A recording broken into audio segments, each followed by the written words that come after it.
ఈ రోజే డౌన్లోడ్ చేయండి. మీ ఫేవరెట్ షోస్ చూడండి. అత్తయ్య, మీ మందులు ఆ ఫ్రిడ్జ్లో దాచుకోండి. మీకు కావలసినవన్నీ అందులోనే పెట్టుకోండి. ఏమన్నా కాదు కూడదు అని ఎవరైనా అన్నారంటే నాకు చెప్పండి, నేను సమాధానం చెప్తాను.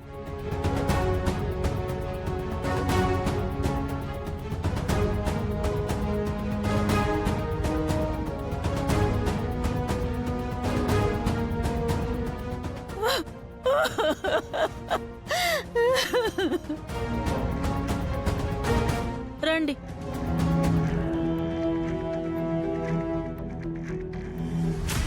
అమ్మా, ఫ్రిడ్జ్లో మందులు పెట్టనా?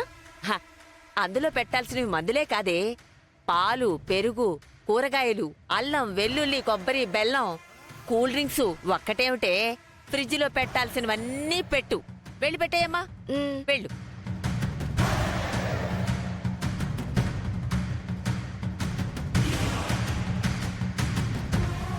చారు, కొంపలో కుంపటి పెట్టాను. అది రాసుకోవడం ఖాయం, ఈ ఇల్లు తగలబడిపోవడం ఇంకా ఖాయం.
ఏమైందండి?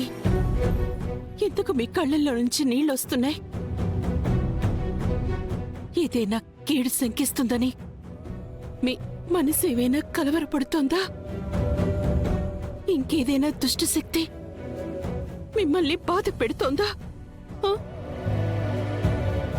మీకేమీ కాదండి, మేమంతా మీతోనే ఉన్నాం. మీకోసం ప్రతి క్షణం ప్రార్థిస్తున్నాం. మన వాళ్ళంతా మీరు ఆరోగ్యంగా తిరిగి వస్తారని ఎదురు చూస్తున్నారు. ఏమండి, మన రామ హాకీలో స్టేట్ కి సెలెక్ట్ అయింది. అల్లుడి గారు వచ్చి ఆట ప్రాక్టీస్ చేయాలని రామని తీసుకెళ్లారు. శివయ్య కూడా చాలా బాధపడ్డాడండి. లక్ష్మణుడిలా మీ వెన్నంటి నడిచాడు కదా. పాపం మీకు ఇలా అయిపోయిందని తట్టుకోలేకపోయాడండి. మిమ్మల్ని ఇంత ప్రేమించే మనుషులు మీ చుట్టూ ఉంటే మీకెందుకండి ఈ కలవరపాటు? మీ చల్లని చూపు, మీ దయ మా మీద ఉండాలని ఎంతో మంది ఎదురు చూస్తుంటారు. వాళ్ళ కోసమైనా మీరు తొందరలోనే కళ్ళు తెరుస్తారు. మళ్ళీ మనందరం ఎప్పటిలాగే సంతోషంగా ఉంటామండి. సంతోషంగా ఉంటాం.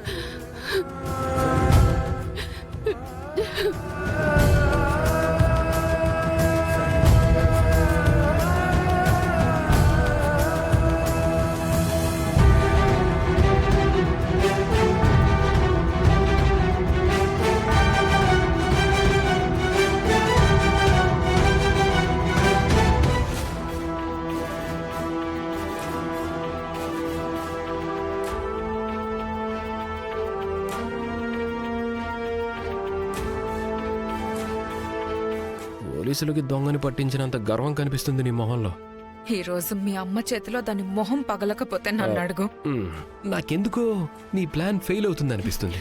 నోరు ముయ్యి. హ్మ్.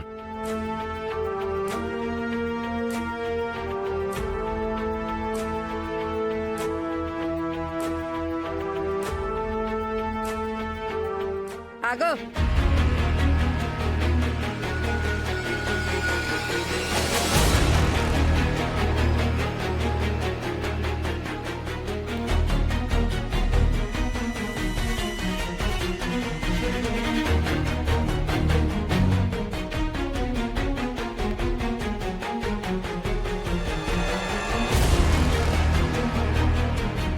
నువ్వు రామ్మా.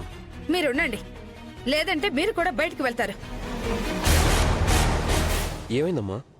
నువ్వు కాదు, ఇది మాట్లాడాలి. ఆ డబ్బులు ఎక్కడివి అని అడిగితే నన్ను కొట్టావు కదా, అదే ప్రశ్న ఇప్పుడు మీ అత్త అడుగుతుంది. ఏం చెప్తావో చెప్పు, నేను కూడా వింటాను. అమ్మా ఏమైనా ఉంటే ఇంట్లో కూర్చొని మాట్లాడుకుందాం. రామా నువ్వు లోపలికి రా. నువ్వు ఆగరా. నాకు సమాధానం దొరికేదాకా ఇది ఇంట్లోకి రావడానికి వీలేదు. చెయ్యాల్సిందంతా చేసి ఎలా చూస్తుందో చూడు.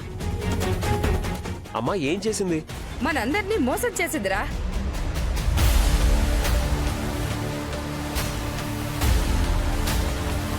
మోసం చేయాల్సినంత అవసరం రామలక్ష్మికి ఏముంది?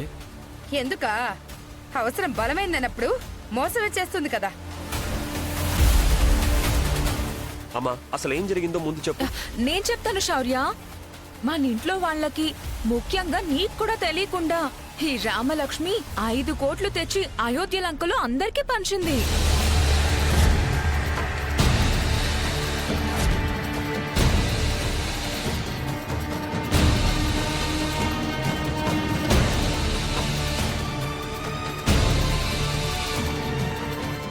ఐదు కోట్ల? అవును. మీ నాన్న మీ బావ చేత చిట్ ఫండ్ కంపెనీ పెట్టించాడు. వాడు డబ్బంతా వసూలు చేసి చేతులెత్తేశాడు. వాళ్ళంతా వచ్చి మీ పుట్టింటి మీద పడితే దానికి సమాధానం చెప్పాల్సింది ఎవరు? మీ బావ కదా. అంత డబ్బు నువ్వెందుకు కట్టావు? అదేమన్నా 100లా 1000 కోట్లు? నువ్వు కట్టాల్సిన అవసరం ఏంటి?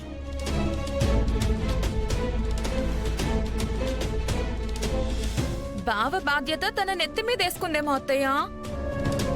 నువ్వింకా రఘురాం గారి కూతురివే అనుకుంటున్నావా? ఈ ఇంటి కోడలివి.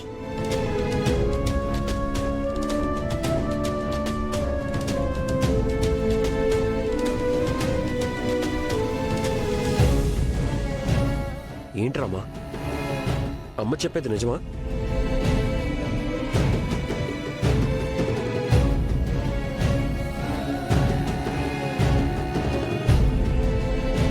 ఆ మౌనమే చెప్తుంది కదా నిజమే అని.